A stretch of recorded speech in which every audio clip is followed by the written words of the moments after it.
अभी साथियों आप खुद देख लीजिए कि भी ये अधिकारी लोग वन रैंक वन पेंशन के लिए एलिजिबल कैसे हो गए। The retirement age of army personnel range between 54 to 58 years based on the rank of officer in the Indian Army. For person in the Air Force, the age limit is 60 years and for Navy officer it is 56 years. ये 11 जुलाई 2023 की update है government के द्वारा। अब आप बताइए कि अगर ये लोग ओआरओपी लेंगे तो 15 साल के सिपाही का क्या वजूद रह गया है? कभी इनकी भूख मिटेगी? क्या है आपका इसके ऊपर ओपिनियन? जब तक ओआरओपी से ये बाहर नहीं होंगे तब तक जेसीओज ओआर को सही ओआरओपी नहीं मिलेगी। ये बात आप याद रख लेना, गांठ बांध लेना। ये ओनली इसी गवर्नमेंट ने इनको यानी कि जनरल सतवीर साहब ने हमारों को भेड़े बना के सौंप दिया, बोर्ड दिला दिया, पीएम बना दिया और इन्होंने ऑफिसर्स को ओआरओपी दे दी। अदरवाइज कम से कम जैसी तैसी भी थी, लेकिन कांग्रेस ने 71 के बाद में इनको क्लियर ओआरओपी के लिए मना किया था। कोश्यारी कमेटी के अंदर कहीं किसी अफसर का ओआरओपी के लिए जिक्र तक नहीं है, लेकिन हम बदनसीब हैं कि हम कहीं पर भी ये आवाज़ नहीं उठा रहे हैं। क्यों नहीं उठा रहे हैं वो आपका सबका हमारा मंथन का विषय है। जय हिंद।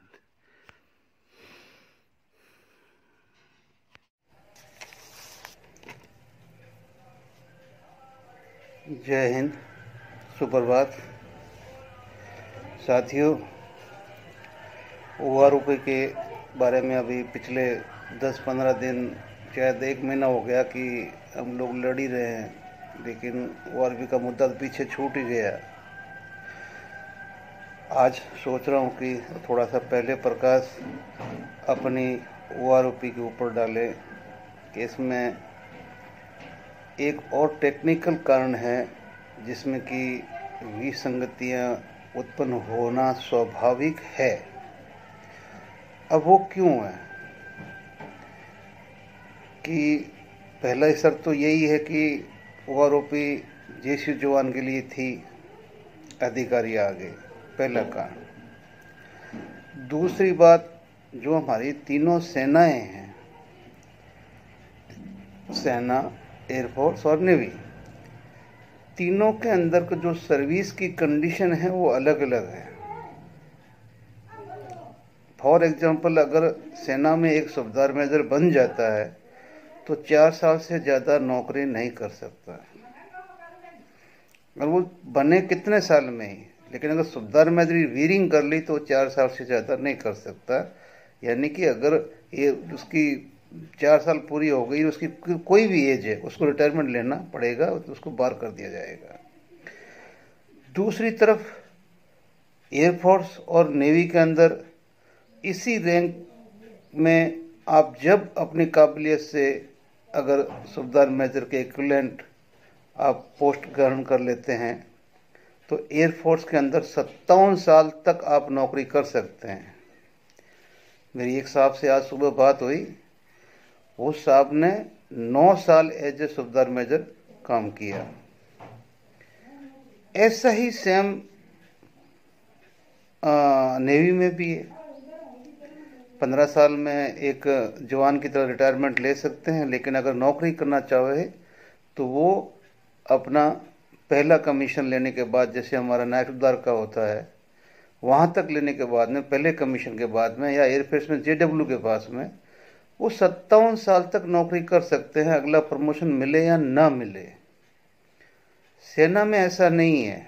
नायक है तो नायक का, उसके बाद में रिटायरमेंट, हवलदार तो हवलदार का रिटायरमेंट, नायब सूबेदार है, आगे नहीं मिली तो रिटायरमेंट। लेकिन इन दोनों शाखाओं में अगर आपको नायब सूबेदारी मिल जाती है तो आप है जो 57 साल तक नौकरी कर सकते हैं। इसमें ऐसा नहीं है कि जैसे साहब ने बताया कि भी मैंने सूबेदार मेजरी पहनी और मैंने 9 साल तक वहाँ पे अपना काम किया है। तो अब जब पे कमीशन हमें वन रैंक वन पेंशन के हिसाब से अगर मान लो सेटलमेंट करना चाहता है और वो लेता है एवरेज अपना पेंशन सेना की, तो जब सेना की लेगा तो अभी यहाँ पर अधिकारी की बात भी आपको कर दूं कि जो अपने एयरफोर्स के जो अधिकारी है उनकी लास्ट जो सर्विंग जो रिटायरमेंट एज है वो 62 है उनकी। दूसरा उनके अंदर है कि जो रैंक मिल गई, अगर आगे प्रमोशन नहीं है तो उनको टाइम स्केल का दूसरा रैंक देकर रिटायरमेंट कर दिया जाता है, ये उनके लिए अच्छी बात है। ऐसा ही नेवी के अंदर है। और सेना के अंदर 58+2 60 साल हो गई। अभी यहाँ एक प्रश्न तो उठता ही है कि जब कभी भी जागृति और आगे होगी तो आप सोचिए कि जो हमारे, पहली बात तो इक्विवेलेंट हम कैसे हो सकते हैं कि सेना के अंदर तो रैंक की नौकरी हो गई आउट, यहाँ एक रैंक मिल गई नायकदारी की तो आप 57 साल तक कर सकते हो उसी रैंक के अंदर। अब ओआरओपी के लिए आपको ने एवरेज सेना का उठा लिया बीच में से, तो जो 57 साल तक 9 साल तक जिसने सुबेदार मैत्री की ड्यूटी की है उसका इंक्रीमेंट के हिसाब से उसका पेमेंट कहाँ चला जाएगा? वो अभी तीसरे ओआरओपी के अंदर जाके कहीं उनको कुछ मिले तो मिले, नहीं तो मिलेगा भी नहीं, कोई मतलब ही नहीं है।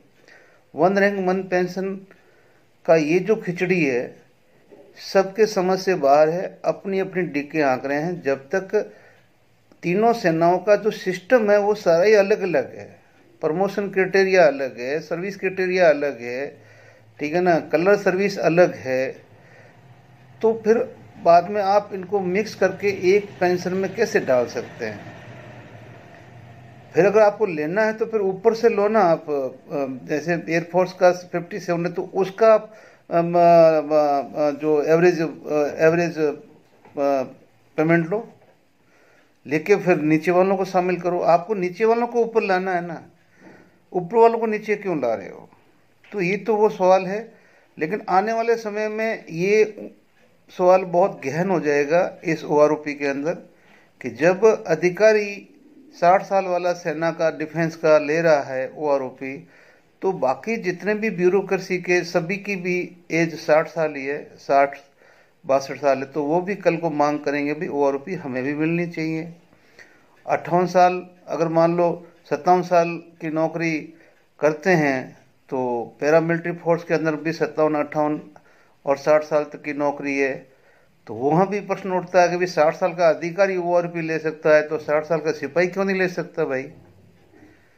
तो ये आगे जाके एक तरह से बहुत बड़ा झोल है और ये होगा 100% होगा, क्योंकि अभी तक ये चारों तरफ फैला नहीं है। सबका दृष्टिकोण यही है कि भी सेना में ओआरओपी लागू किया गया है, ये उनकी मांग थी। हमारी मांग तो ओआरओपी इसलिए थी कि जो हमारा पेंशन जो सिस्टम था आर्मी का, डिफेंस का, जो पहले 70% था उससे 50% ले आए, और जो अधिकारी का 30% था वो 50% ले आए। बाद में हमें बोला गया था कि भाई हम आपको एक रैंक एक पेंशन देंगे जिससे आपको नुकसान नहीं होगा, तो वो तो कभी ना हुआ और ना कभी आगे होगा, ना कि होने वाला है। अभी वीडियो और बहुत चढ़ रहे हैं, उन वीडियो से भी सावधान रहिए। कल एआईसीपी के आंकड़े आ गए हैं, वो नवंबर से माइनस में है और 50 से ऊपर किसी भी हालत में नहीं बढ़ेगा। यहाँ सरकार के पास एक ऑप्शन है कि जो पे कमीशन में बोला कि 50 के पार होते ही ये चीज़ें आपकी 25% बढ़ जाएगी, तो सरकार आपको यहाँ पे रोक सकती है और कह सकती है कि अभी 50 हुआ है, 50 के पार नहीं हुआ है, 50 हुआ है, 50 के पार नहीं हुआ है, तो सॉरी माफ़ करना, आपको नहीं मिलेगा।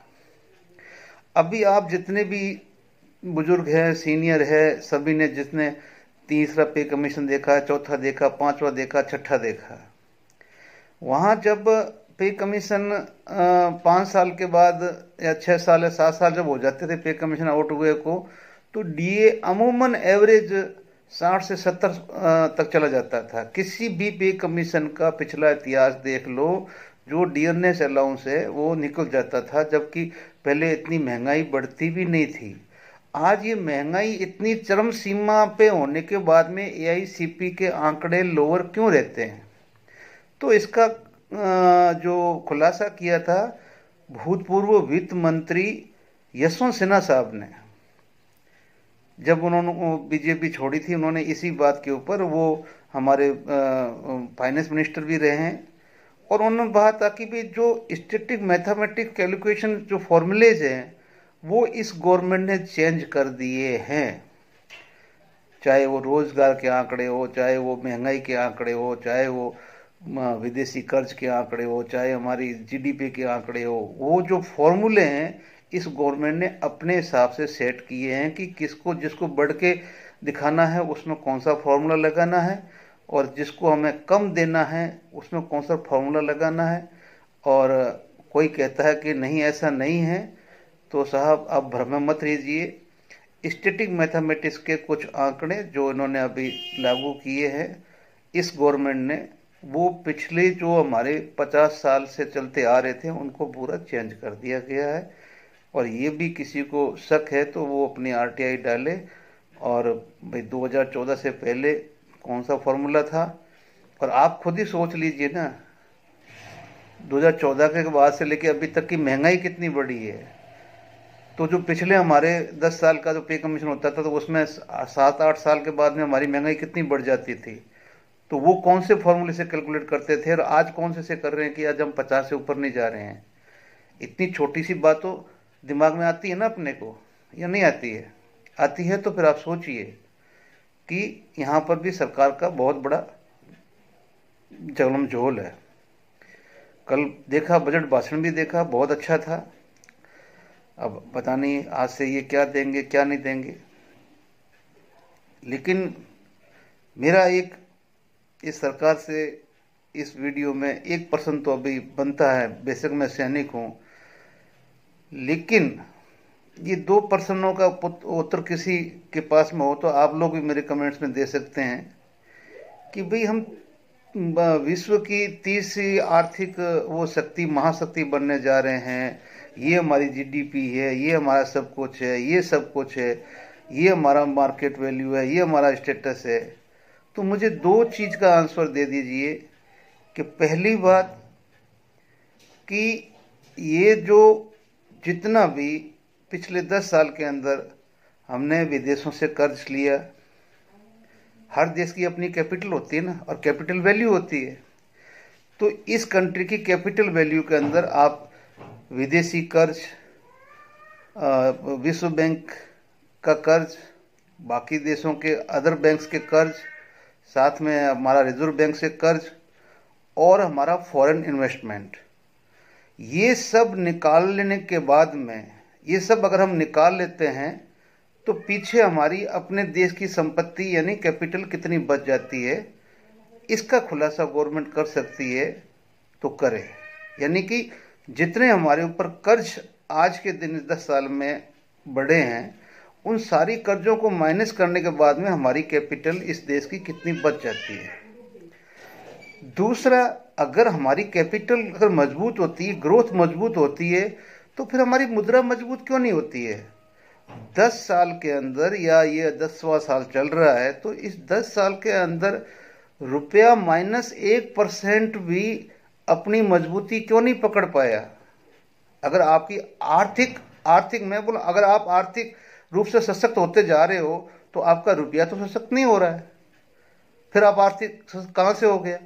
जब आपकी मुद्रा सशक्त होगी इंटरनेशनल मार्केट के अंदर, तभी तो आप सशक्त होगे। कौन से आंकड़े पेश कर रहे हो? क्योंकि इस देश की पब्लिक को इतना समय है ही नहीं कि आपके इन बिंदुओं पे जाए या ध्यान दे। उनको तो वही हिंदू मुसलमान की टीवी डिबेट में चाहिए और कुछ चाहिए ही नहीं। इन 2 प्रश्नों के जवाब है तो मुझे बता देना कि सब कुछ हमारा निकालने के बाद में अपनी खुद की देश की जीडीपी के हिसाब से कैपिटल कितनी बचती है और बाकी रुपए का अवमूल्यन क्यों हो रहा है। जब हम सशक्त हो गए हैं तो फिर हमारा रुपया भी बढ़ना चाहिए। तो ये जो भी है ओआरओपी के ऊपर ये जो विसंगतियां हैं, इसीलिए बोल रहा हूँ कि हमारी तीनों सेनाओं के जो टर्म्स कंडीशन बहुत इफेक्ट करते हैं। इसकी हिसाब से हम लोग है जो ये हमारी ओआरओपी की टेबलें कभी सही होगी भी नहीं, और ये मुद्दे उठते रहेंगे, कभी भी कोई भी इससे सेटिस्फाइड नहीं होगा, होगा ही नहीं।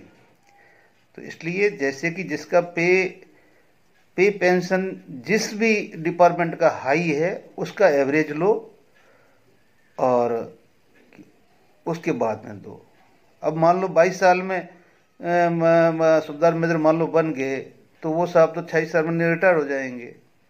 अब उसका आप एवरेज लेंगे और एक वो 57 साल तक वाला उनका एवरेज लेंगे, तो फिर अपने आप ही जिसका एवरेज हाई होगा तो आपका उसके हिसाब से बढ़ना चाहिए ना, मिलना चाहिए ना। नायब सुबेदार की जैसे उसने 57 साल तक किया तो उसका आप एवरेज लीजिए ना, ठीक है ना, 26 साल वाले का क्यों ले रहे हो। तो ऐसे है कि ये बोर्ड टेक्निकल पॉइंट है, ऐसे ही हमारा डीएडीआर का ऊपर टेक्निकल पॉइंट है, ऐसे ही देश की आर्थिक व्यवस्था पर टेक्निकल पॉइंट है। ये गुमराही के अंधेरों में हम गुम हैं और कुछ नहीं है। थोड़ा सा जो जितने भी बुद्धिजीवी हैं जो जानते हैं, मैथमेटिक्स के स्टूडेंट भी अच्छे अच्छे मतलब विद्वान हैं अपने सेना से आए हुए, वो भी इस बात पे सोचें और पब्लिक को जागरूक करें, पब्लिक को बताएं कि तुम्हारे साथ ये हो रहा है, तब जाके उनकी आंखों से चश्मा उतरेगा, नहीं तो नहीं उतरेगा भाइयों, नहीं उतरेगा। इस वीडियो में इतना ही। नमस्कार, जय हिंद।